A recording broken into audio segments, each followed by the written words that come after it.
Hello and welcome to ABW Radio Live-ish. No, it is live. We're just all kind of not very awake. I'm your host, Kris, the piratey one. I'm back. I know you've... Oh, somebody didn't mute. I love you. I know you all missed me last week. Just to address the massive Bayern Munich-shaped elephant in the room, no, I wasn't sulking. I was genuinely ill. Arsenal didn't help. My thanks to John for stepping in, but frankly, that's his job as my second in command. So cheers, Beardy. Right, now that's out the way. Shit, Beardy. Thank you very much. Karl, evening to you, sir. Hello. Josh, hello, sir. Oh, is it time to get up yet? No. And Drew, hello, sir. Hey guys, what's up? What time is it over there, Drew? 5. In the evening? Yeah. Okay, now, I'll tell you what, I'll trade times with you. I'd love to just go to bed and pretend that didn't happen.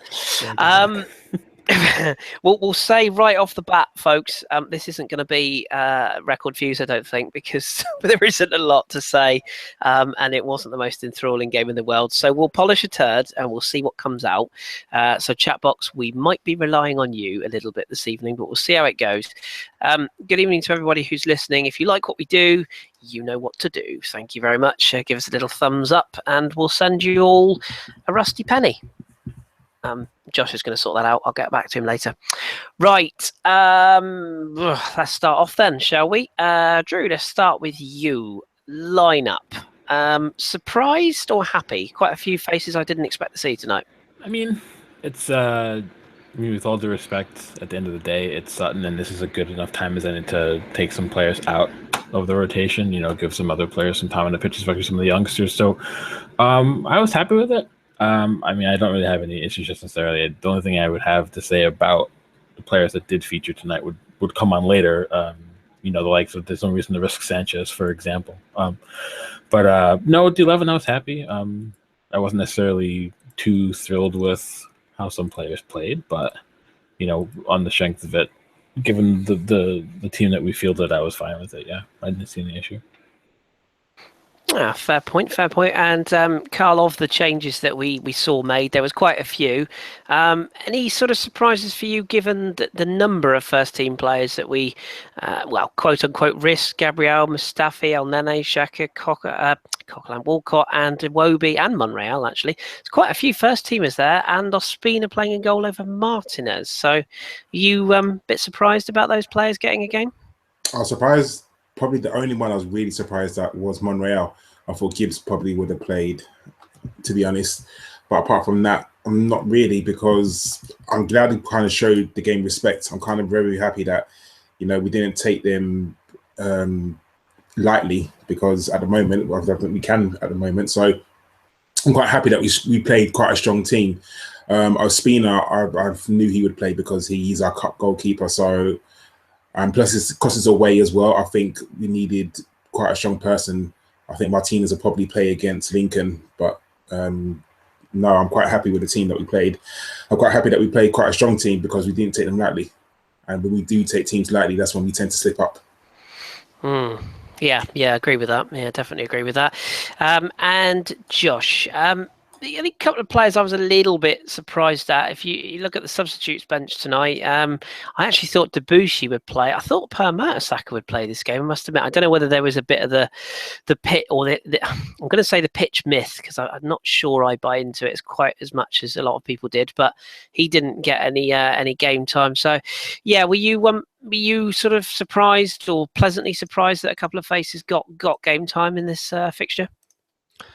Yeah, I will address the pitch myth. I have played on 3G and it hurts my knees more than playing on grass. But as Wenger said, at least it was flat, which definitely helps in this game, because we could have gone to another long non-league ground and basically playing on a ploughed field. So at least it helped with our game. And I was surprised about El Nene coming in. I think he was the most surprising one, to be honest. I thought we would bring back someone like Ainsley Maitland-Niles to partner someone in the mission. Thank you very much. To partner Xhaka in the midfield. But otherwise, with the likes of Alexis there, yeah, you're not going to drop him, because we've got 10 days off until our next game. I think yeah, it was just good to see Mertesacker sitting back on the bench for that as well. Not eating a pie. More on that later. Yeah, two amusing things about AstroTurf. Firstly, it reminds me of a game when I was 13, and my mum had bought me a brand new pair of tracksuit bottoms. Yes, they were a thing when I was young as well. And I slid on AstroTurf and tore the knees out the very first day my mum bought them. She wasn't happy. And the other amusing story, or the amusing thing that AstroTurf reminds me of, is that sketch in Only Fools and Horses, when Rodney and Dal are sat in the bar, and the girl asks Rodney, what do you prefer, Rodney, grass or AstroTurf? And he says, I don't know, I've never smoked AstroTurf. Yes, that amused me slightly. Anyway, as the first side track of the evening, right. Good evening to a few regular faces, by the way, in the chat box. I see True Guna there, and Jimmy, good Jimmy in America. Hello, Jimmy, and Corey, regular listener Corey there, joining us live for the first time. What a game you've picked, Corey. My apologies. Right, Karl, let me come back to you. How did you feel we approached the game? It's a bit of an obvious question, but would the right word of the evening be professional? Down to a T, I think, and that's what I wanted. You know, like I said, there are times when we tend to play these games and we take teams too lightly and we slip up against them. And I'm glad that we came in professional. You know, we weren't doing any silly things. You know, sometimes we tend to overpass the ball. We were doing that a little bit today, but you can tell there was a bit of a directness about us today. We were really trying to score, and because they were playing with 11 men behind the pitch and behind the ball, and I literally mean 11 men behind the ball, it was very hard for us to break them down. And when teams are like that, Arsenal are not renowned for doing that. You know, it's very hard for us to get in behind. We never just do the ball over the top or take a shot from outside the box. It's not the Arsenal way. Arsenal way is to pass, and then pass again. But and that's what we did today. But we came in with an attitude today. I think we kind of needed to win, and I think the whole team knew that we needed to win because of the Bayern Munich result. So I think we came in today to try and be professional, just try and get that win. I think even if it was a 1-0 win, I don't think that would have mattered as long as we got the win. And I think a win was the only thing on their minds today, not the scoreline. I don't think the scoreline even mattered, to be honest. I think just as long as we got that W in the corner, we made it to the next round. I think that was the most important thing for us. Yeah, sums up my thoughts to a T. Drew, any particular sort of standout performances for you on the positive side of things? Do you think anybody enhanced the reputation tonight? No. I know it's not the game to do it, but I was just talking to Ross on the side chat as we're doing this, and basically we were saying that, you know, everyone's happy with the fact that we're progressing through, and we're also happy that we get Link in the next round. So really, there's no reason why we shouldn't end up in the semifinals of the Cup. And to be honest, it's difficult to look at the performance and find players who really performed as well as you would expect from the level of players we have, and considering the gap in quality, even though despite Sutton does have a few players who were on our books at youth level, and they have 1 or 2 players who had trials at other clubs around the league before. But I don't know. I don't think we played all that particularly well. And as I was talking to Ross, if the Sutton were a better side, or, you know, just with maybe better quality players, even they could have had a goal or two. You know, they had a few 4 or 5 or 6 pretty decent chances. And another day, we could be having a very different show. So, you know, I know the players knew we had to win. Obviously, Wenger knew we had to win. It's the only result that would have been acceptable at this stage of the season, especially given who we played. But I still think you want to go out and see a more consummate performance. You don't necessarily want to go out and embarrass Sutton and demolish them 6-7-0. But even if we won by the same scoreline, you could say, well, maybe we should have carved out more chances. Maybe we should have seemed more confident. Even some of our players still didn't seem confident in their abilities, you know, and that's a little bit worrisome for me. Maybe they came out a little lackluster because it was Sutton. I don't know. But overall, I'm happy with the win, but I'm not necessarily happy with how we played on the whole. I think on another day, Sutton, we don't keep a clean sheet, and Sutton maybe get a goal or two, and maybe we get a 1 goal less, because we can talk about more later, but I think Lucas was lucky to score. I think the run by Walcott enabled the goal to happen, and then poor marking on the second goal saw Walcott go through, but those are mistakes that better sides don't make. So again, it's slightly worrisome, but I'm still happy regardless. I think that's again some good points made there, because I just think it was, like you say, a touch of fortune, but not too much to get excited about one way or the other, to be perfectly honest. Josh, were there any players that you thought disappointed, to flip the coin on the opposite side? Anybody that you felt maybe was given an opportunity and didn't take advantage of it, or anyone that you sort of felt could have put more stamp on the game? I think El Nene was quite poor for the first half that he had. The skied shot, I think it was after 15 minutes, and it's just rather loose with all his passing. Same could be said for Rob Holding as well, who, when he's come in, has looked really good, but I think with the aggressive pressing that occurred in the game, didn't really help him with some more missed passing. Xhaka getting his customary yellow card. I think we'll go on to the refereeing decisions at a later date, because they were awful. There should have been a couple of. I don't even think Sutton got shown a yellow in the whole game, and there should have at least been a couple on there. So anybody who had picked bookings for a bet would probably be quite annoyed, because Michael Oliver was giving them a lot of decisions. And it was a couple of two-footed tackles in that whole game, and maybe a handball.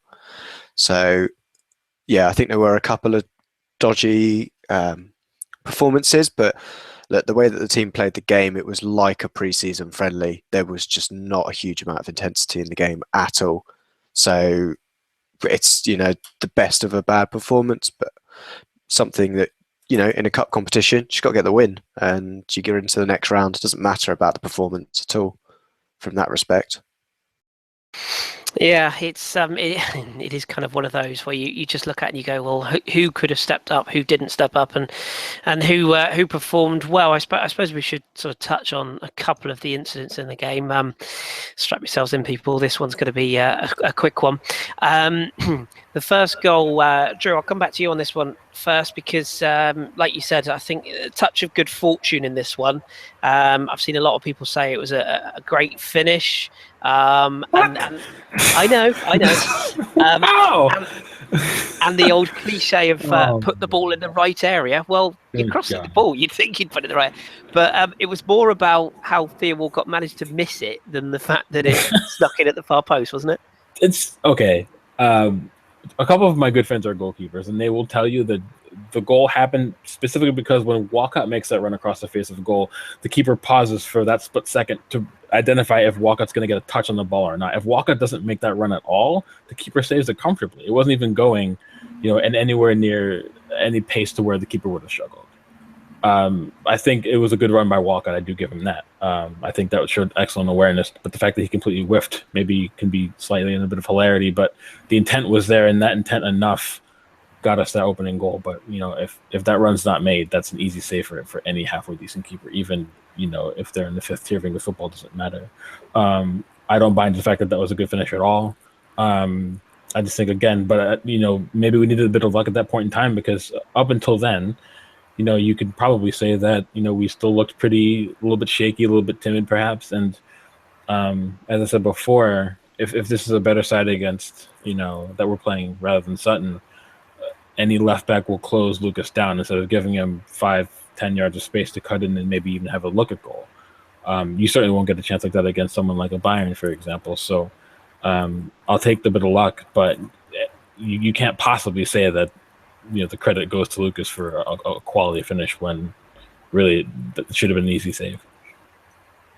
Yes, I'm with you. We'll come back to individual players in a minute. I think we'll touch on Mr. Lucas a bit later on, but I'm completely with you. A touch of good fortune, I'll take it. I'm not bothered. I'll quite happily take it. But to say it was a good finish, I think it's a little bit of a stretch. Carl, what about the obviously sort of 1-0 up, and at half time it was 1-0. Did anyone expect us to kick on and score 5 or 6? I don't really think they did, but we were comfortably in control.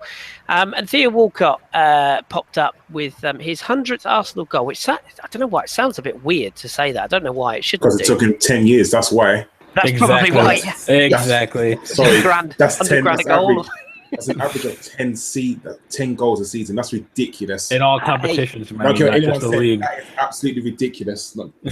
But that's a lot of coffee from that machine. So can I just stop this show a minute? John Welsh has just said I look rough. Sorry, hello, Mr. Pot. I'm Mr. Kettle. Jesus, Welsh, back in your box. You'd be rough if you watched that. Oh, actually, no, you did. Sorry. Love you, John. Git. Yes. Anyway, Karl, back to the real world. Yeah, so he notched his 100th goal. So, I mean, where do you sort of stand? I mean, do you look at it and go, well, credit where credit's due? I mean, the goal, obviously, it was a very easy finish and a good finish. But, you know, he was captain for the night. Doesn't really mean a lot, does it, the armband? But where do you sort of see his career is? Because credit where credit's due, he started the season brilliantly and he made Alexis, you know, probably arguably our best player at the start of the season. And then it's all gone a little bit Theo Walcott ever since he had that time off. I'm doing that in air quotes for those listening on the audio. So yeah, what do you make of his performance tonight and overall the 100 goals? Okay, the 100 goals I think is ridiculous. I don't care what anyone says. That is an average of 10 goals a season, and it's taken him 10 years to get 100 goals. That's ridiculous for apparently someone who's meant to be a world beater when he came out, and that's not good enough. I don't care what anyone says.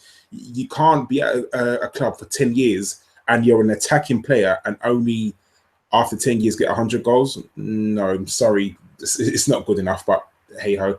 I'm not a Theo Walcott fan, not at all. I'm not gonna Walcott bash, but I'm just not a fan of his. I don't think he's been good enough to play for the club for a few years, and I think because he's one of Arsene Wenger's favourites, that's the only reason why he gets a starting place in the team at the moment. I take, you know, at the beginning of the season, he was absolutely brilliant. He was pulling up trees. He was doing the things that we wanted Theo Walcott to do for absolute ages. You know, he was tracking back, he was getting forward, he was making goals, he was in the right back position, he was getting forward. He was the Theo Walcott that we wanted to see for ages. Not everyone, that's what everyone was saying. Everyone was saying, oh, that's the Theo Walcott we wanted to see for 10 years.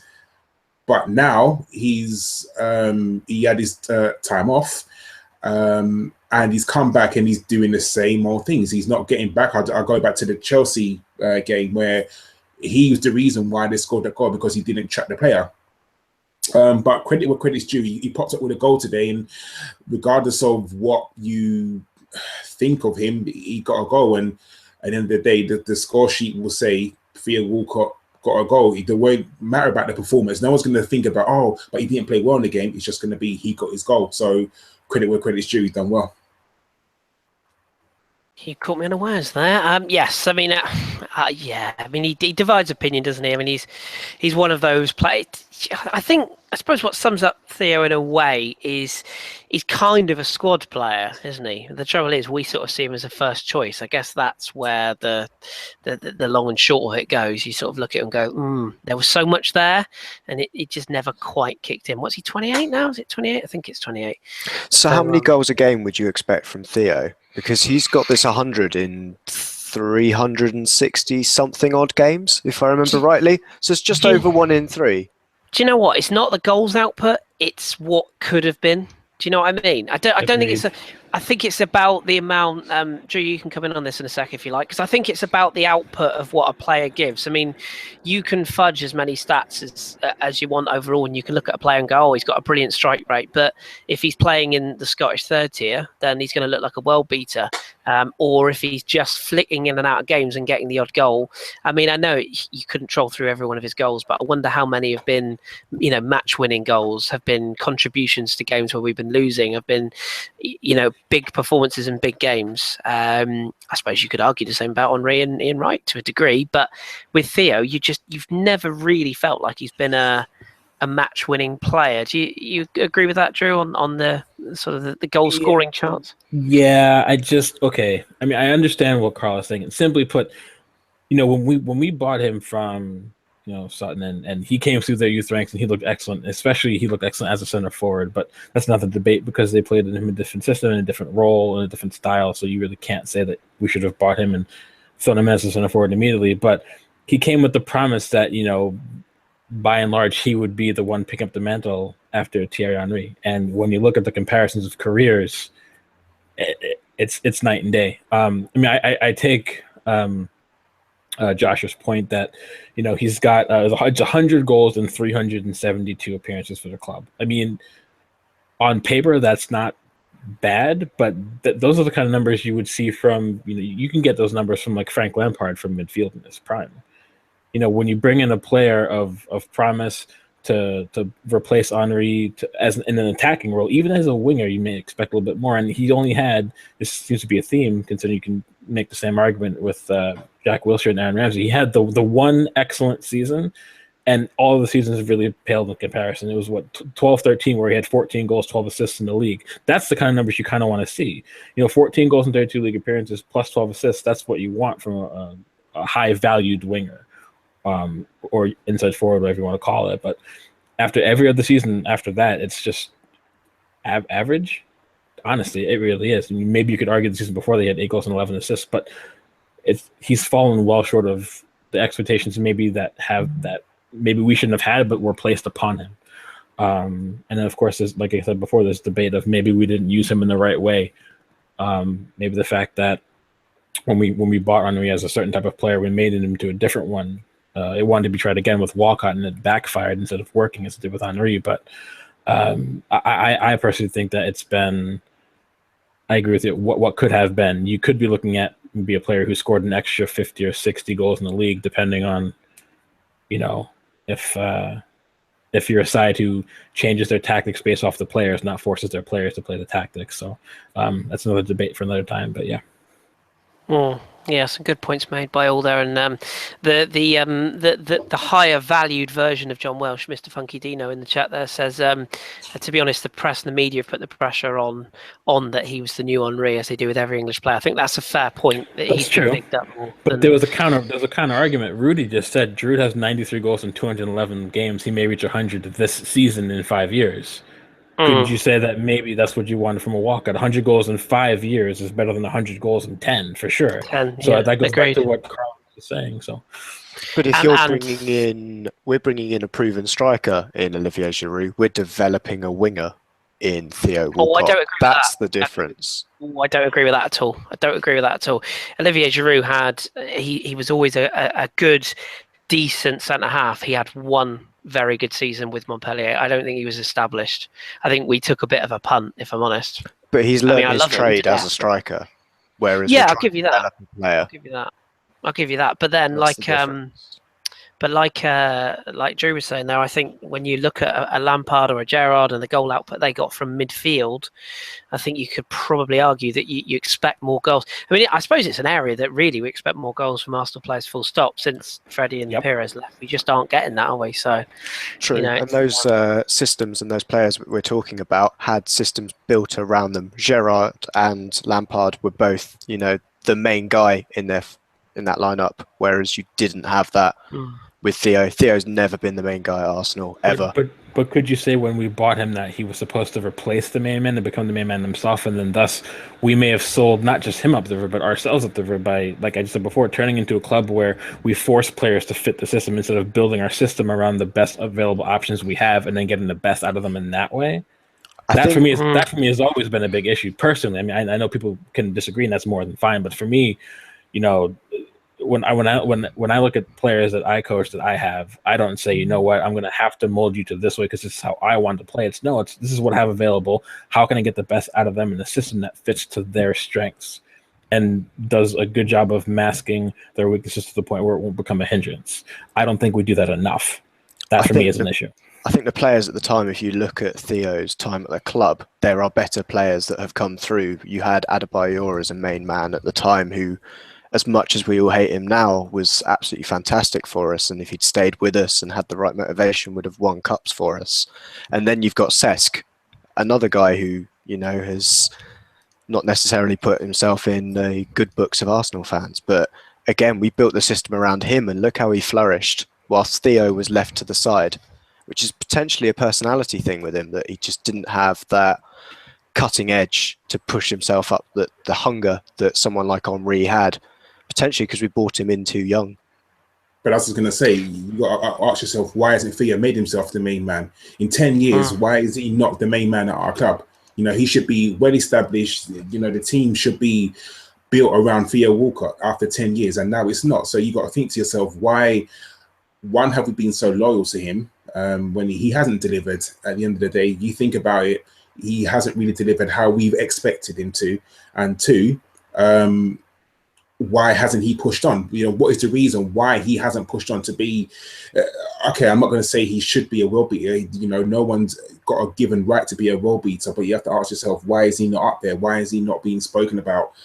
You know, in like, he's not going to be an Arsenal legend. Someone who's at the club for 10 years and he's not, you know, he's not going to be spoken about as an Arsenal legend. And you have to think to yourself, why is that? Why is there a reason why he's been at the club for 10 years and he's not going to be known as an Arsenal legend? It's one that will run and run, isn't it? I mean, I think, you know, it divides opinion, and none of us are sitting on the show saying we don't like the guy. Obviously, we like him to succeed, but there's just that little bit where you look at it and go, a bit more, I suppose. But then there's a long list of those Arsenal, so let's be completely honest. Karl, let me stick with you for a minute. Let's pick on another couple of players. Recently, a lot of people have been talking about Petr Cech's sort of lack of form and giving David Ospina a bit of a run. Did you have any concerns about a few sort of Almunia-esque moments tonight? I don't think he was terrible, but there was that one pass that was a little bit, well, quite a lot short, and he did have a little bit of a flap once or twice. Do you put that down to a bit of rust? Do you put it down to the flight, the ball properly? I mean, I'm not making excuses. I'm just picking at things you could maybe point out. But no rust at all, because he played against Bayern. So he played against Bayern, and he had a lot of saving to do. There's no rust there. It's just, I don't know what he's going through his mind at that time. You know, he could have kicked it to the left, he could have kicked it to the right, kicked it out of touch. But no, you kick it to the player who has two players surrounding him. I genuinely have no idea what was going through his head. And then he turned around and was angry at the player. Like, I didn't get that at all. Like, it's just, I don't know. We've never had, you know, the world's best goalkeepers. And, you know, sometimes we put it down to the goalkeeping coach, I guess. Yeah, I'm not always overly convinced about Ospina. Like, at the same time, I think the goalkeeping market is something that we need to look into this season. At the end of the season, I think we definitely need to think about buying a new goalkeeper. But at the same time, you know, you can't argue with a clean sheet. he kept a clean sheet, and you know, there was a few moments. I think there was one where a cross came in and he tried to punch it out, and the player beat him to the header, and I think it was a bit of a foul. I think in the Premiership that would have been a foul, but Michael Oliver, you know, was letting a lot of things go, which I'm sure we're going to talk about probably. But yeah, Michael Oliver was letting a hell of a lot of things go.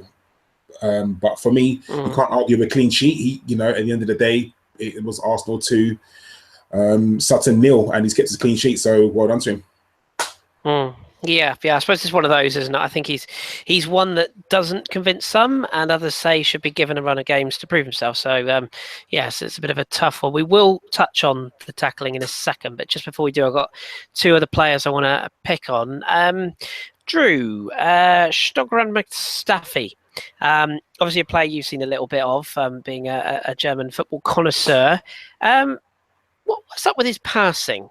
A guy can't pass water. I don't understand why. I like him as a defender, and I think he was slightly over-egged at the start of the season, maybe because given the price tag. But his passing really worries me. Is that something that concerns you, having seen him a bit more sort of longer term? I think what you could say is that because he's had a fair bit of time playing as a right back, that maybe he's kept the same mentality of distribution from a right back role rather than the center back role. He's never a ball-playing center back at the likes of Mats Hummels is, for an example. So I just think for him, maybe to fix it, you just have to keep it simple. You know, if you're going to make a long clearance, do so. But, you know, trying to thread passes or you being irresponsible isn't the way. So either turn the ball over to your holding midfield in front of you and let them distribute, give it to Xhaka, let him distribute, or give it to your right back and let them go up the pitch with it. As a center back, unless you can specialize in that kind of thing, you always just need to keep it simple. For me, I think, you know, simply put, I think that's all he just has to do, and that's something we have to work on in regards. I mean, I know we like to keep the ball and play from the back if we can, but that doesn't mean everyone should be doing it either. So. Yeah, I agree with that. It's just something I picked up on tonight. Just sort of one of those things I had a little look at and went, not sure about this passing luck. Josh, another player I want to pick on. I think you've been similar in my camp. I say my camp, or the camp that has defended Alex Iwobi in recent weeks, and I'm definitely firmly in the camp of I would play him most weeks. I think he gives us something different. He's dynamic. I know there are people that will say he doesn't defend his man very well. Well, in my opinion, that's because he's a number 10 and he's playing out of position. And I know some people say, well, you've still got to learn the role. I actually think he does defend and get back. It's just that he's not a particularly good defender, so often gets caught out even when he does go back. But it's sort of his performance tonight. Does he look like a player to you who's sort of after a fairly good spell is now going through a bit of a fudge spell, shall we say? Because he's got the talent, hasn't he, the boy? Yeah, as you said, I'm a big fan of the Big 17. I do like what he brings to the game. He's more of a kind of creative winger. I think we've seen like people calling for Draxler not turning up at the club, and I think he's a player of a similar mould, or could be a player of a similar mould. It's not there yet, but he's got that kind of language style that we've come to enjoy from Arsenal players of past and present. And I think in this game, yeah, he didn't play well, but I don't think many of our players did. They all took it, as I've said before, like a pre-season match. These are the kind of teams, when we turn up with an Arsenal 11 against Boreham Wood and we turn out with a comfortable victory in the end. And yeah, I think he was unlucky with a couple of chances and some poor decisions, but you could pick any team from any player from our forward line and say they made poor decisions today, because we could have easily have knocked him for 6. I agree with that, especially the decision making. Like, I think that's probably where people get their ire up, because I think the thing I really like about Webby is he does make things happen, even if he doesn't get it right every time. If that makes any sense, I think too many players sort of try extravagant things where he often tries to do things sort of fairly, sometimes too simply, or he'll find a bit of space and then not quite deliver the final ball correctly. But he gets into those spaces and he gives us that little bit of something different. So he's a very subtle playmaker, was how I describe him. A bit in the mould of Mesut Ozil, very subtle with his play. You won't necessarily notice it, but I think he's another one. Go back and have a look at him, post game once the result's out of the way, and just have a look see what he does, because he is a fantastic footballer, and my God, can he dribble a football? Yeah, absolutely. And with young players, I mean, you just got to stick with them at times, haven't you? And I know some people are saying, "Oh, get him out of the team. He's doing nothing." Well, and bring in whom? I'm sure we'll come to that in a second. But we should talk about that tackle on Iwobi as well. Karl, what did you make of that? Because I must admit, I'm with our own Lord Hillwood on this one. Magic of the Cup, bollocks. Referees are there to do a job.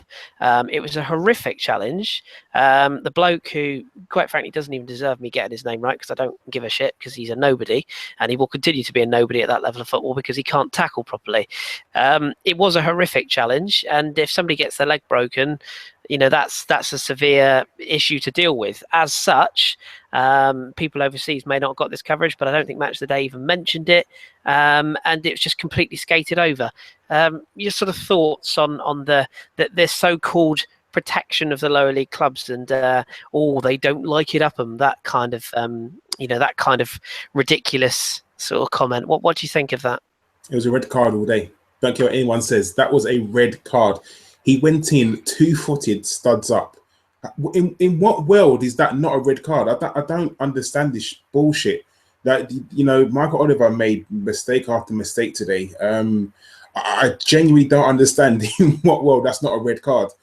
There was no, and then whoever the commentator was said, "Oh, that's a proper challenge." No, it's a proper leg breaker challenge. That's what it is. There's no way that is a proper challenge. He had no intention of trying to get the ball. He flipping went out, studs up.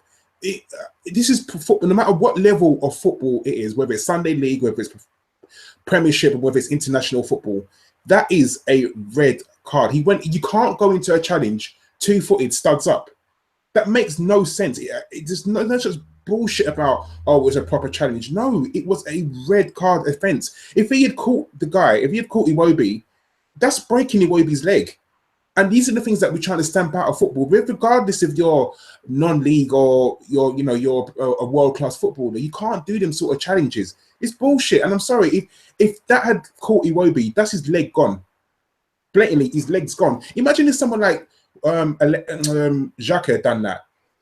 They would have been all over him saying, oh, he's reckless, he's this, he's that. And I guarantee you, if Xhaka had done that challenge, he would have got sent off. 100%. It's absolute bullshit. It's just, you can't do them sort of challenges. And people will say, oh, well, he's excited and blah, blah, blah. No, you cannot do things like that. It's absolute bullshit to say that you can do things like that. It's just wrong. Yeah, I completely agree, and I think that the thing that bothers me the most with challenges like that is the follow through, isn't it? And I know some people say, oh, well, it's all right if you take the ball and you leave a bit. No, it's not. It hasn't been all right since about 1996. The days of going through a player to take the ball are gone, and you'll see it in a lot of particularly European leagues now. Referees are stamping it out, and like you say, you can't go through it that high with your boot raised. And when I think it's even more damning when you see the replay in that he actively moves his leg upwards to catch him as he goes through. And I think there was another one earlier on in the game. I forget who it was on actually, but there was another one earlier on in the game as well. Where the player sort of went through and there was a clear. Was it on Rain Adelaide or was it on Nene? It was El Nene and it was Craig Eastmond on it. And of course, Martin Keown described it as a good old-fashioned reducer. Now, if we have a look, the people who were privileged enough to watch it on the BBC, the people that were in the studio, there were some hard bastards in there. You had Gary Lineker, who just avoids tackling at all costs, so he knew what it was like. And then you've got Martin Keown and Alan the Elbow Shearer in there. So that tells you, and they were going, yeah, it's a great challenge. And it was back in their day. It was Graham Lassalle that was that's right. Commentating on the BBC for him as well. Another player who liked to tackle. And to be fair, at that level, you can get away with those tackles because I've got away with those tackles.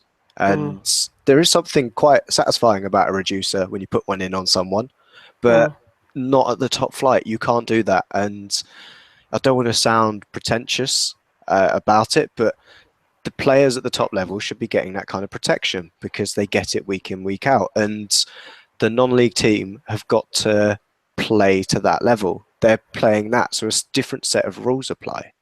There's less leeway, and that needs to be, observed. And Michael Oliver had an absolute shocker, and not just it didn't cause the result any problems, but it could have cost us some serious injuries, serious problems, and especially as it was inconsistent. Jeffrey Adelaide's yellow card is just absurd. If he's getting a yellow card for that, there's a couple of oranges and reds across the Sutton back line. And, I'm happy. It's the same for Xhaka, that he got a yellow card, and then about 10 minutes later, one of the Sutton players did exactly the same thing and gets away with it. There's no consistency with it. And, like Steve was saying in our group, like you could just tell that the referee was just holding out, just wanting for Arsenal to mess up, to do something. It was ridiculous. Like, in what world was Xhaka's challenge a yellow card? Like, it was not a yellow card, but he's got this reputation now where it's almost like every tackle he makes, they think it's excessive or violent. Like, Xhaka's red card was an absolute joke. It was not a yellow card. And how can the Sutton player do exactly the same thing and get clean away with it? It's just ridiculous. Agreed. And again, we're not, I'm not, as Josh said, we're not sitting here saying that, we're holier than thou, all the players should, it should be a contact sport and all this. I get, and don't get it wrong, there's been challenges in the Premier League that have gone unpunished. You look at the two from Marcus Rocco that went unpunished. It happens at all levels of the game, but this whole sort of thing of, it's a small ground, there's only 5,000, there's a bloke who eats a pie on the bench and they're the little underdogs, therefore you can tackle everybody at neck height, is utterly ridiculous. And all this magic of the cup crap, well, you still observe the rules, and if players are endangering the livelihoods of their fellow professionals, I tell you what would be really interesting if one of these games was played and a Premier League player smashed a non-league player up in the air. I genuinely wonder how the reaction would be, and there would be an outcry for them to have to pay for their medical bills at the very wouldn't they least. Oh yeah, of course. Yeah, wouldn't they just? Yeah. And it would be the similar that would be expected that comes there. Yeah. I don't know if El Neni went off with a knee injury. Do we get some compensation because they play on a 3G pitch? I don't know. It's the same kind of thing. But yeah, that's the problem we've got. It's a bit of a weird one, isn't it? And we should say as well, Craig Eastman's dive was also completely despicable. I mean, that was seriously. I mean, come on. Ridiculous. He needs to just go back to Nando's. Anyway, Drew, I want to pick on another player because we obviously we've got into depth in Theo Walcott, which is quite a horrific image. But we'll touch on Lucas Perez a little bit as well. There's been some sort of weird quotes floating around the internet today. First of all, I must admit I picked up on it. There was some quotes apparently from his agent saying that he wanted out of the club and that he wanted to leave at all costs. And then very quickly that article was denied by his agent. I'm firmly in the camp of no smoke without fire. I don't blame the guy potentially for maybe sort of looking at it thinking maybe he's made a little bit of a mistake, joining a club where he's clearly not featured. We had a brief chat before the recording today. I'm not convinced that he is the second coming of Jesus like many people are. That's not to say that I don't think he's very good. I think he is very good, and I think he's made a pretty decent impact in the time he's played for Arsenal. But I'm just not convinced that he's the elite answer we're looking for, and I'm not convinced that he can do it consistently against top quality opposition on a regular basis. What's your kind of thoughts on him? And I don't know if there's perhaps any players you could compare it to, where a player from a lesser club joins a big club and doesn't quite make it. I mean, the quick comparison you can say is that when everyone was screaming at the rooftops that Arsenal should go after Vincent Janssen this past summer from AZ Alkmaar, he smashed it in Eredivisie, and all of a sudden now he can't even get a game for Spurs. Don't even know if maybe he scored one league goal after a decent sized move, and all of a sudden people are regretting the move. So that's not to say I think Perez isn't better than Vincent Janssen, because I think he is, but sometimes certain players, they may be very good, but that doesn't mean they need a move to a bigger club. I thought Perez had a pretty good deal when he was at Deportivo. He led the line. He scored some very, very good goals for them in the league, in La Liga. I thought that team was, by and large, when they were in the attack, they were built around getting him the ball and getting him to better scoring areas, and it worked for him. I think here it's different. I think if you look at the way the season has gone, if Sanchez hadn't been working out as a central striker, then Perez would be getting far more chances, because as we've seen, Giroud has been he's been good for us coming off the bench, but when he starts, he hasn't been the greatest. He still scores some goals, but he's been inconsistent. So if you say maybe if Sanchez didn't work that through the middle, and if he had to go chuck the back out on the left, then it could be a different conversation. Perez might be getting more consistent starts, and a lot of strikers are confidence players. They need to be seeing good looks of goal. They need to be getting goals. They need to be starting 5-10 matches in a row to get that confidence up, to get that's one of the positions where that comes into account most. And because he's not getting that, he might not be happy. I mean, I don't know if he is or not. The tabloids will do what the tabloids will do, and at the end of the day, we'll see what happens when the summer comes. But I think he is good enough to get a chance. I don't know if he will get the chance. I was never sad at the move, but it also wasn't a move for a forward player that I thought the club should have made. But I wasn't sad about the quality that he brings. I just think that it's just, I think it was more like kind of like a Welbeck move, where it was a move out of necessity, but not a move that we truly, genuinely needed. Yeah, I think you make some excellent points there. I mean, maybe it's my bias in the fact that we went for him instead of Lacazette, who, by the way, would have probably got 20 goals for us by now this season. Just saying, but or at least 20 penalties. But yeah, I mean, maybe that's where my bias comes. But Karl, get your thoughts on this. I mean, I know you're a fan. I mean, what do you think of my argument? I think True Guna actually makes this point somewhere up. If I just scroll up here, if I can find his point. Perez was brought in as a panic buy, pure squad player. Won't deny that, but not to get game time over Walcott and Iwobi is a bit much. I mean, do you sort of go with that view, or do you can you see my thoughts when I say yes, he's done some very good things, but against, let's be honest, some quite limited teams. But how would you know he can do it against good teams unless he's given a chance? Fair point. This is my argument. That everyone, and not just you, Kris, but everyone says, we don't know we can do it against big teams. He's only done it against this team's only done it against that team. Well, he's never been given a chance to play against a Chelsea or a Manchester United or a Spurs or teams like that. So we're all sitting here saying, we're speculating that he can't do it against big teams. I'm sorry, how Theo Walcott has not been playing well at all lately, but yet game after game he gets into the squad. Iwobi hasn't been playing well lately, but game after game he gets into the squad. Now, what does Lucas have to do? I mean, he's done it against the so-called lesser teams, so why not give him a chance against the bigger teams and see what he can do? And this is our problem. Everyone seems to be saying, we can't do it against big teams. And I'm not saying that he's a world beater. For 1 second, please don't think I think he's the next Thierry Henry or the next, Dennis Bergkamp. I know he's not. I clearly know he's not. But for me, Theo Walcott hasn't been playing well. Iwobi hasn't been playing well. So why has he not been given a chance over those players? And it's because Arsene Wenger has his favourites, and for some, Iwobi and Walcott are one of his favourites.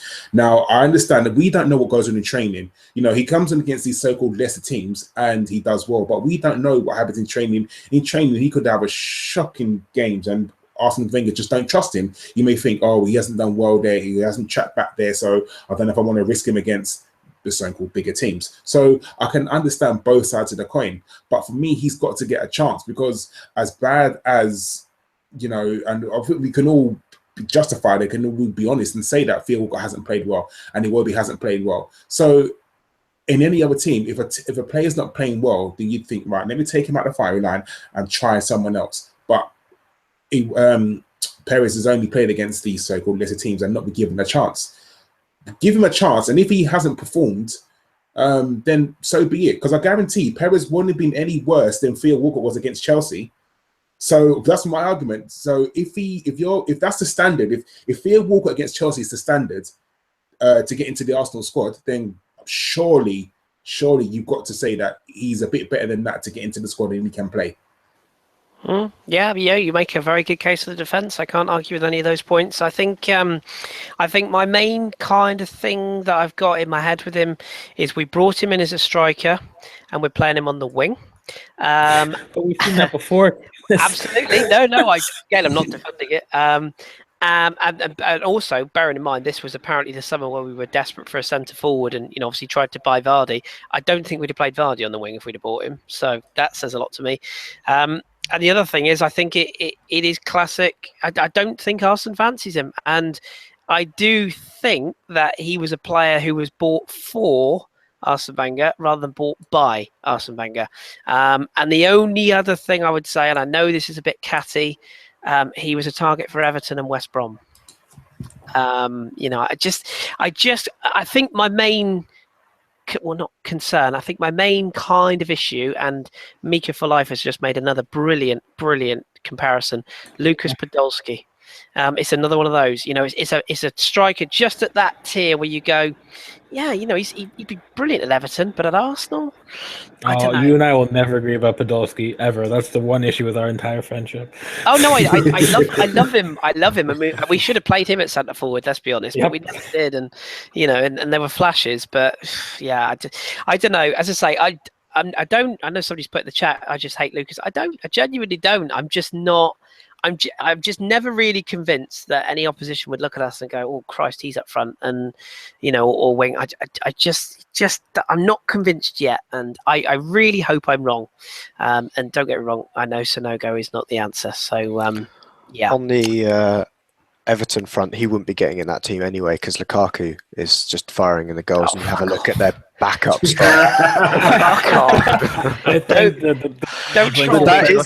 That is the actual problem. That the people that are in front of him are just playing better.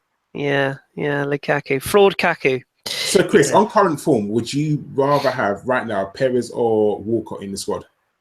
Neither.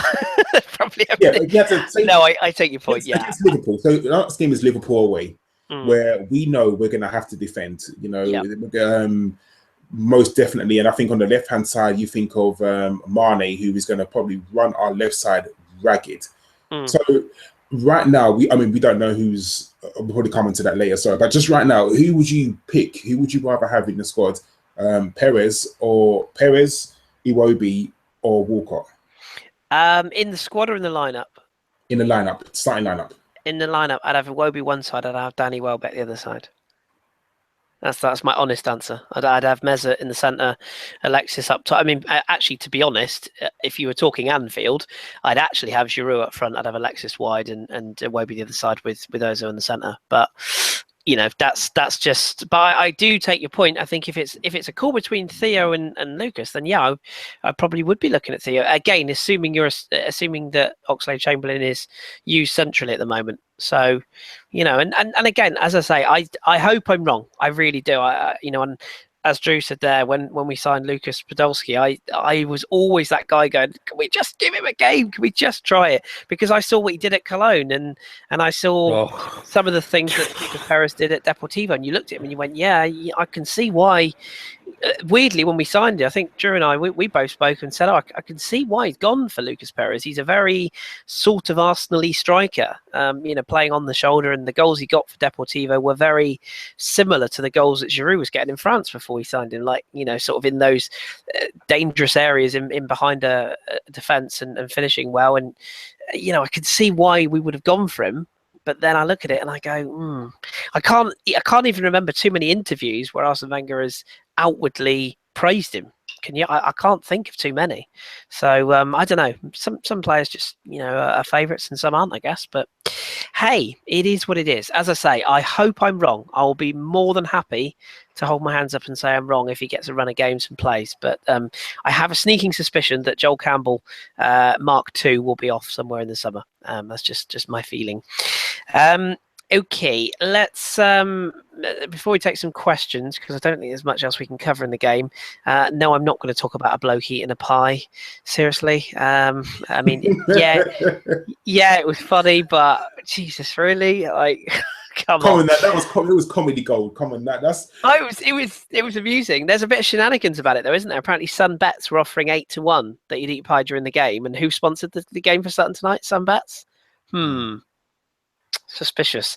But yeah, I mean, I can't. Yeah, enough said about that. But I do want to just touch on, obviously, the FA Cup as a whole. You know, we've got through this round. As you say, not going to blow anyone away. I'm sure a lot of people will be critical of the fact we didn't score 8, 9, or 10, whatever. But that's football. But we're into the next round now. Who should I go to? Drew, do we have to now put in a performance where we make a statement? You know, you got Chelsea playing Man United. One of those are going to go. There's no guarantee that Man City comes through their replay, and obviously they've got a tougher game at Middlesbrough. Spurs, Millwall. You'd expect Spurs to go through that, but you never know. London derby and lots of fighting. We've got to smash Lincoln now, haven't we? In the quarterfinals and make a statement. I think so, and. More to the point, it's not about necessarily making a statement. For me, I think it's more about getting the players' confidence up.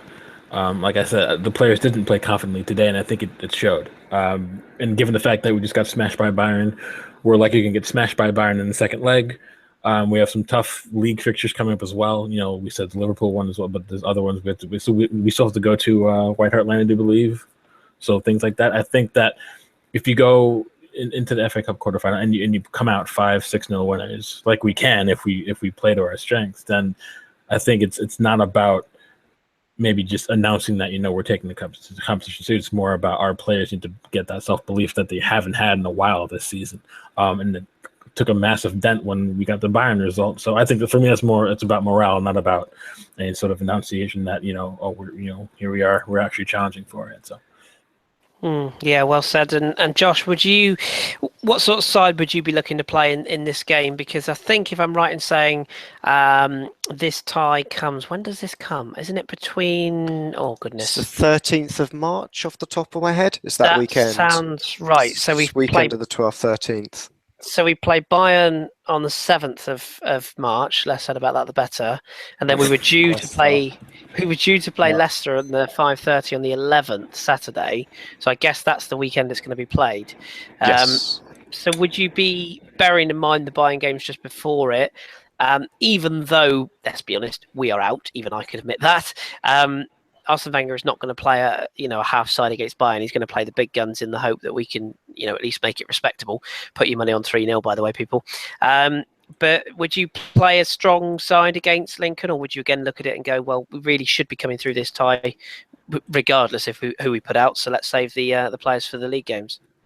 Lincoln beat Burnley, who put out a pretty decent team. To be fair, I think the only thing they were missing is they're so not used to playing against a team that's going to sit back and play like Burnley against them that they don't know how to open up a team. So I would be looking at a similar team that went out today, to be honest, to play against Lincoln. We've got it at the Emirates, so we're going to at least be used to that. And I don't care about the performance. We can win 1-0 with a goal off Arsene Wenger's arse for all I care, just to get through to the semi-final, because that's what cup football's about. And yeah, I think that's all I'd like to see. I don't really care who plays, to be honest. As long as we win, we're through to the semi-final, knock out Spurs if Millwall haven't done it already, and then knock out Man United in the final, and Jose will cry. So just for the record, you're saying Arsene Wenger's arse out. Okay, fair enough. In, out. Oh, please don't go there. Christ, that's not an image I want to even consider. And Karl, with regards to this FA Cup, I'd never like saying you just give up the other tournaments, but let's be honest, we aren't going to win the league. We certainly aren't going to win the Champions League. I know. I tried to be positive on the pod a few weeks ago, but even I can admit that dream is dead. But I'm putting full focus on the Emirates Cup as that comes back this year. But I mean, FA Cup now. I mean, surely it's got to be top 4 in FA Cup as the focus now, isn't it? And that starts. Realistically, the FA Cup is our best chance of winning the trophy this season. The semi-final is going to, I'm not counting my eggs before they hatch, but the semi-final should look really tasty. You think one of them, Man United or Chelsea, the scum up the road, hopefully, not hopefully, but the scum up the road will probably beat Millwall.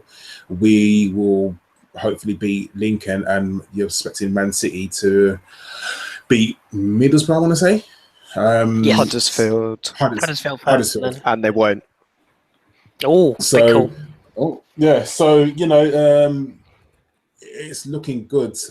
I genuinely, when it gets to the semi-final, I kind of don't care who we get. I'm really honest that you think it's going to be a one-off game at Wembley. Obviously, I don't want Chelsea. I'll be honest with you, I really don't want Chelsea. But at the same time, if we got like Spuds in the semi-final, I'd be happy with that. Like, I genuinely would be really happy with that, and I wouldn't really feel nervous, because I just think a one-off game at Wembley, if you can't get hyped up for a game at Wembley in the semi-final of the FA Cup, then you really shouldn't be there. And hopefully Mesut Ozil won't be given 2 weeks off, or have the flu, or have an ankle injury, or whatever he's got now, because again, it's just ridiculous. Can I just touch on this Mesut Ozil thing? I don't like the fact that he always gets his time off at crucial times. Yes, it was Sutton in the FA Cup, but why is he so special that he gets his time off to go? I mean, it's not like he's overly played lately. So kind of, it's a bit annoying to me, to be honest, because it just shows that, he is Arsene Wenger's special one. I hate to coin that phrase, but why should he be so special to get time off? It's just ridiculous. You play for Arsenal Football Club. You shouldn't pick and choose who you play against. You're one of our star men. You should be playing every single game. And I know people say, oh, we shouldn't have risked him and blah, blah, blah. Well, I don't think Alexis should have played today, but you can guarantee Alexis was in Arsene Wenger's office saying, I want to be on that pitch. He was. You just know that Arsene Wenger probably said, do you want to take time off? And he was like, no, I want to play. And it's a shame that Ozil's not exactly the same. Because for a fact that Arsene Wenger would have said, do you want to take 2 weeks off? Yeah, of course I do. And gone. Isn't that because Ozil's a little bit cleverer than Alexis when it comes to managing his own fitness? Alexis will run into a brick wall for anybody. He's an idiot when it comes to managing his own fitness. It was a problem he had at Barcelona, and the reason why Pep got rid, because the guy just doesn't know when to give himself a rest. At least Ozil's a bit more aware about his situation. And it's not like he's going to, he's going to need a little bit more time off. He offers so much on the pitch in terms of running that just goes unnoticed. For half the games, when you look back at the stats, he's run more than Alexis. It just shows that, he's just moving around the pitch a lot more. And if a player does want to have time off and needs it, at least they're self-aware, because it's worse having a player who's jaded that doesn't know about it. But my argument to that would be he just had Christmas off. So jaded and tired from what? Now he's a professional athlete. He's a professional athlete. So, and he just had the whole of Christmas off because he had the flu. So tired how? Like, and I know it's easy for me to sit here and say, why is he tired? He had Christmas off. But realistically, you have to understand that, you're a professional athlete. This is what you get paid to do. And yes, I understand that he needs rest. No one can run for 90 minutes all the time, and I totally get that. But for me, you have a period of time when your club needs you the most. And I'm not saying that he demanded time off. I'm not going to ever speculate and say he went to Arsene Wenger's office and said, I need time off. I'm not saying that. But at the same time, I just think that if he showed a bit more, no, I want to play, I want to get out there. I'm not saying that the fans won't appreciate him more or less, but in my mind, I'm thinking, oh, wow, yeah, he really wants to get out there and, do something for the club. Instead of, for me, taking the easy route and just, I'm not going to say 2 weeks or a few days off. I think there's a different kind of recovery than having the flu and having a rest. Your body's definitely doing some kind of fighting if you're having the flu, and it will affect your performance. And you've then got to, recover in a different way. You've got to build back up your stamina rather than having rest days. And I think that's, a little bit clouding the judgment on the difference between the two kinds of having time off. And obviously it's not productive to have time off for the flu. It's productive to have time off to rest, recuperate, and come back stronger, because he certainly didn't come back stronger after having the flu. I want to ask quickly before you take these questions, Drew, I want to ask you, do you sit in my camp where I say, I'm glad Mesut's been given this extra time off because he's not been himself for weeks. He looked, and as much as anything, people say about the flu and that, we all know he's not got the flu and he's not injured. He's looked mentally shot. His confidence has gone. He's not taking shots on he was taking on the season without sort of Santi Cazorla feeding him the passes that have released him and Theo Walcott playing alongside him at peak. He's not the same player. So would you sit in the camp that I sit in and say, irrespective of why we've left him out, I'm actually quite glad that he's just been given some time away to get his bloody head right, because he's not been right, has he? And this is not the work rate thing, because I get so tired of people saying he doesn't work hard. Well, that's not what he's in the team to do. He's there to win games, but he hasn't been doing that. So you sort of in the camp that says, yeah, we should just give him that little bit of time to get his head right mentally as much as anything else. I don't know if people really grasp how hard it is actually being a professional athlete. I think they look at the fact that they make insane amounts of money, and they just cite the fact that, oh, how hard could it be? Look how much money you're making, and you don't work as hard as, say, someone who is, a handyman who works 70 hours a week, whatever have you. I understand that, but the fact is that it's incredibly mentally taxing to be a professional athlete, and the fact that he, you could argue that the player is always going to be aware of what the fans are saying. And I think that's why a lot of the people on the one side of the fence get upset when fans, they rage at performances and they insult players or whatever, because the players know that, and sometimes they take it hard because they're humans, and I get that, but not trying to baby him too much. But the simple fact is that sometimes players do need a rest, both physically and mentally. And like I said before, with all due respect to Sutton, there's not a better fixture to rest some of your star players than this one right here. Because even with a reduced lineup with some of the players, Sanchez didn't play, Ozil wasn't there, Giroud wasn't in the lineup. Even though you're missing those players, you still expect yourself to go out and beat a team who's 105 places below you in tier of English football. So I think, why not rest him now? Why risk his, whatever you want to call it, mental fragility, for lack of a better term, for the argument. You sometimes players need rest. That's what squads are for. That's why you rotate. This example just wasn't maybe a physical one. Maybe he just needed that mental break. Sometimes it happens. So yeah, I'm fine with it. So it's a good point as well, because can you imagine what the particularly the media with some of them do have agendas against certain foreign players, of course. Particularly those that are cultured and do things that are un-English like. Can you imagine the media reaction if he'd have played in that midfield tonight and not taken the game by the scruff of the neck? But exactly, and I think, I mean, I'd like, obviously I want Josh and Karl to come in on this, but if you look at other leagues around the world, everyone thinks that the English press is brutal, and they are, but Bild is notorious for ripping players apart if they're awful. The French press decimated the French national team when they don't perform well. So it's not just English media that's poor. So it's not that athletes aren't used to the media coming down on them, but it's the fact that sometimes when you hear it all the time, every week, it'll get to you. And I think in this instance, like you said before, a mental break to get his head right is important. Athletes still need that, because at the end of the day, they might be making way more money than any of us are, or probably ever will. But they're still affected by things as well. It gets into their heads, of course it does. So no, I like I said, I'm fine with it. But Josh and Karl can obviously please come in if you want to say more on that as well. I'll tell you what I'll do. I'll ask all three of you for a one-word answer before we go to these questions. Comfortable with players being left out for periods of time, particularly Mesut? Yes or no, Karl?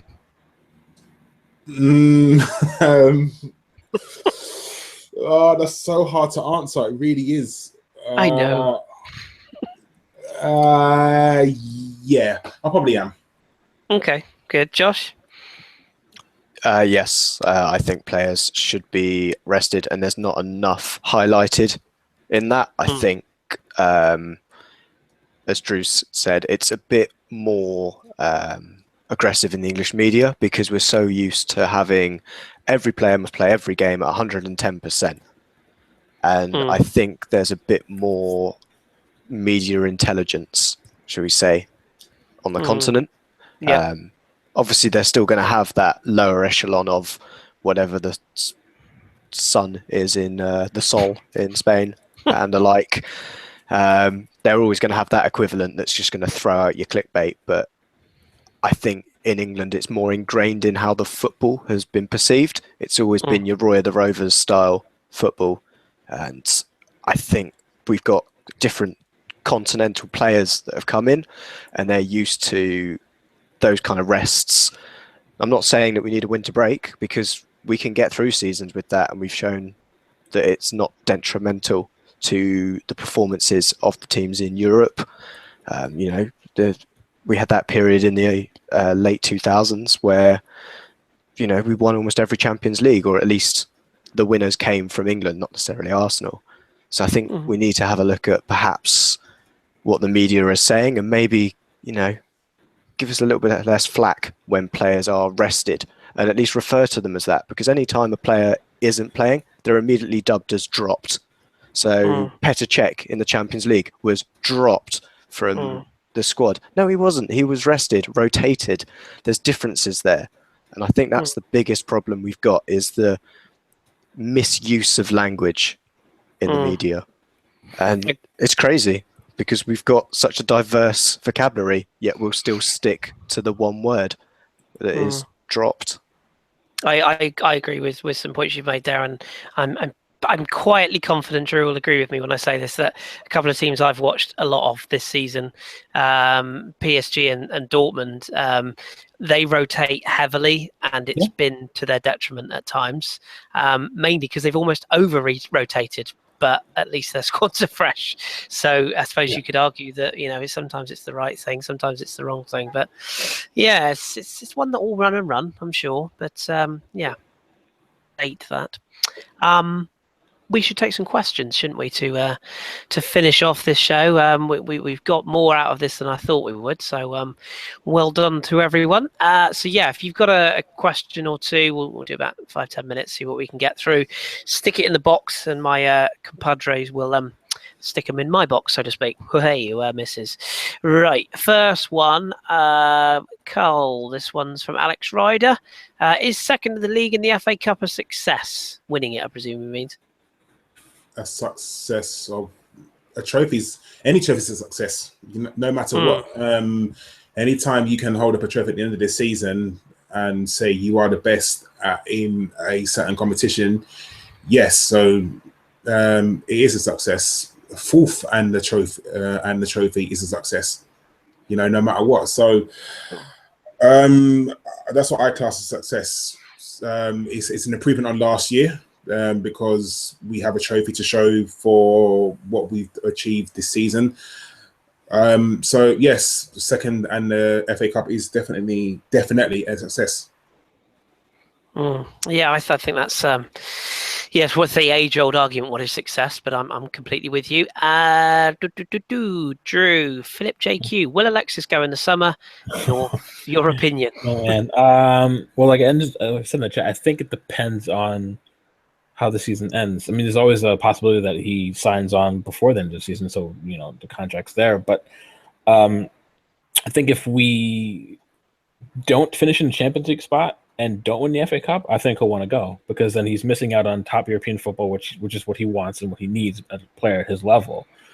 And then we didn't even win a trophy to show for it, I think. But if we win the FA Cup and we finish in the Champions League spots, I think he'll stay, because he'll say to himself, we won an incredibly difficult domestic competition in a league where you don't get a winter break, where there's a second cup competition as well, and in a very competitive footballing environment. So I think he'll weigh that with the fact that he'll have Champions League next year, so I think he'll stay. I think it's almost completely predicated on the fact of how the season ends up. I don't think you can really answer that right now. So, but I think that's why there's all this mounting pressure on what we do from here on out in the season. But I'll tell you, the one thing that won't sit well with top players ever at any club is when they get battered in Champions League. So the one thing I wish for us as a club, if Ozil and Alexis do stay, is that we do a more diligent job in Europe next season, so that we see them a more attractive environment to bring players in, A, and then B, have them stay. So. Great. And PG Nez, a good pal of mine on Twitter, has just popped in the chat box there. What position should Alexis play at PSG next season? Very good. Yeah, probably the same position Krycheriak's playing at the moment, which is for the reserves. Oh, that's such a crime. But yeah, less said about that, the better. I'm trying to write something about that, but I'm struggling to keep eating the crayon, so it might take a while to come out. Never mind.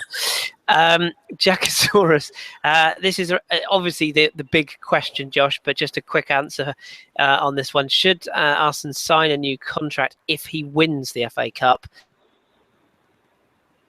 The league, in other words, if he wins the FA Cup, should he stick around and give the league one more shot? Just your kind of view on that one. I don't really mind what he does, to be honest.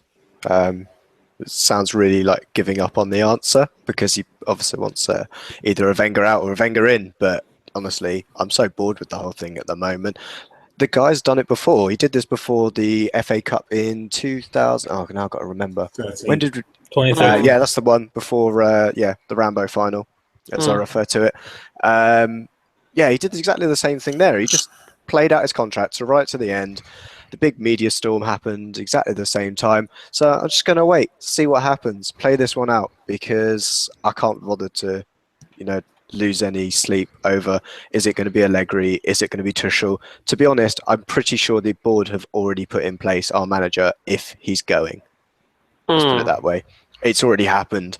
As much as you may think our board is useless, I don't think Arsene Wenger would make his decision in May and leave us so hamstrung to find a replacement. That's not his way. He's always said that he wants to leave the club in the best position. So he would have told us in January. He would have told us at the beginning of the season. Here's your notice period. The guy hasn't been given a notice period of the end of your contract. There's going to be a bigger notice period in that to say, we need to know. And he's got the respect for the club that he's going to say that to us. So if we get the managerial position wrong, it's not Wenger's fault, it's the board, because they would have had more than enough time to find a suitable replacement. And surely, if a club of the size of Arsenal, surely there will be some kind of diligence done behind the scenes of working on, just in case if Arsenal was to go, who is potentially available. I mean, surely there would be some kind of thought process going on behind there. If that was to happen. But as you say, Josh, it is the age-old question. It gets brought up every single show you listen to, or podcast you listen to, whatever. It's the age-old question, and we can't answer it. So what I will add was I did see Gazidis spotted earlier in the stands with David O'Leary, so perhaps he's our new manager. No, it's not. It's Alan Pardew. And I hear Paul Merson's going to be head of scouting because he knows his players really well. Twat. So yes, sorry. I loved Mercer as a player. As a pundit, he is an abortion, as is Phil Thompson and his massive nose. We're going to finish with a question here, which I really like this question because it's just one of those questions we've never been asked, and I'm sure people are curious. It comes from CR2. Which I reckon is like the shit version of Ronaldo. Who's your favourite player? Because we never get on. It's just the most simple question in the world, but everyone's got a favourite. So who are your favourite player? Yeah, did he specify? Let's have one each. So you can have one in the interest of the fact I've got a few hipsters with me. So you can have your favourite player, either current or past, full stop, and your favourite Arsenal player currently. So Joe, you can start, seeing as you got upset. Favorite player all time is Dennis Bergkamp, seriously, because I was watching him since his days at Ajax before he even left. So I'll go with Bergkamp. Favorite player, Arsenal player currently, despite the shtick and him not being anywhere near the level of that I expect, it's Mesut Ozil, because I've seen exactly how good he can be, and that's what I hope he becomes again one day. Happy days. Josh, have you got a couple of players for me? Sadly, he left, so I'm going to have to use this as my favourite player of all time, and that's going to be Thomas Rosicky. I love Tommy. Super Tom. I'm a little bit too young to remember Bergkamp. I'm sorry, but him in his absolute pomp of the late 90s, I wouldn't have remembered a lot of football then, and I was too interested in the England national team at that time. Yeah. And David Beckham. But anyway, yeah, Rosicky. And in the current squad, it's a really tough one. But probably Alex Iwobi. He's on my shirt for this season. So yeah, the big 17. Bless him. What about you, Karl? My favourite former Arsenal player has to be Bergkamp. Just the simplicity of the stuff that he does, it was just absolute brilliant. There's a program that comes on Sky. It's called Football's Greatest. And anytime the Bergkamp one comes on, I will watch it like I've never watched it before. The guy was just elegant on the football pitch, and I'll never forget the first time. That's not me. I don't know who that is. That's me, boys. I gotta go. I never forget one of the first game I saw him, and he was just, I can't remember who it was against, but I remember being at Highbury, and he was just elegant. And that's the only word I could sort of think about. He was just elegant. My favourite Arsenal player currently, that's a hard one, because do you know what? I'll be honest with you, I don't really like any of the players outstandingly at the moment. But if I had to choose one, it'd have to be Alexis, just because of what he does on the pitch. He's the embodiment of Arsenal for me. He constantly wants the ball. Yeah, he doesn't always pass the ball, and he's very ball greedy, but the way that he plays the game, he plays the game at 100, and that's what I want to see from my Arsenal players. I want them to have that drive and to have that get up and go, and always wanting that winning mentality. So yeah, probably Alexis. Yeah, nothing wrong with that. Yeah, I mean, all time. I still have a soft spot for Freddie. I mean, just because it's Freddie, isn't it? And I did love him. No, Sam, not in his undies, I have to stress. But no, I had a real affinity for Freddie. He played the game like I did when I was young, fit, and agile, and not shit. All action, just a proper sort of player's player. And every time I saw him in the flesh, I loved him. Obviously, Dennis and Thierry and Wrighty and all those players that you love naturally. All-time player that's non-Arsenal. Going to upset a few people here. You won't be surprised to know Zlatan. I mean, I'm sorry, the guy's a fucking legend. I don't care what anyone says. And as far as Arsenal players, it's Santi. I love Santi. Sorry, Jace. But no, I love Santi. Absolutely. Still to this day, is up there with the very best footballers I've ever seen in the flesh. The things that man can do, the size he is. And when you see him in the flesh, Karl, you'll know this. When you see him in the flesh, you look at him and you go, how is that man able to play professional football amongst some of the giants and the cloggers? But he's so effortless in how he plays the game.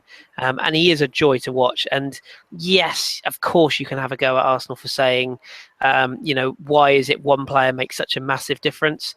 But you take Frank Lampard's goals out of Chelsea in their pomp. You take John Terry out of that side. You take Paul Scholes out of Man United's treble-winning side, and you see how they end up. Santi was so influential for us, and I'm still gutted that he got that injury, because I really don't think we would have been in as much of a pickle as we are at the moment if he had been fit all season. But unfortunately, age catches up with us all, as indeed does time. So we'll draw a line under tonight's show there.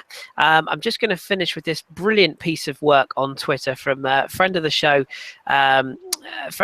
Well, he goes by the monicum. What does he go by on Twitter these days? Oh, I'm going to have to look up his bloody handle now. It's Dave Berry, but I forget what he's known as these days. Is it D squared he goes by now? Anyway, I can't remember. Anyway, Darren Berry, Dave Berry. I just changed his name. He quoted this tweet on Twitter, which is genius. Craig Eastman got a decent reception from the Arsenal fans as he walked onto the 3G pitch tonight. He would have got better reception if it was 4G, though. I thought that was superb. Well done, Darren. That's an excellent piece of tweeting. That made me smile. So well done, Darren. But yes, we'll draw a line under tonight's show there. Our thanks to everyone who joined us live tonight, and of course who will listen in delay. If Danny can be bothered, I'm sure he will. He'll get this uploaded to Soundcloud, and of course you can watch in delay. Or listen in delay on YouTube as well. And we do have a website. We never really publicised this website, but sod it, I will. bergkamp-wonderland.co.uk.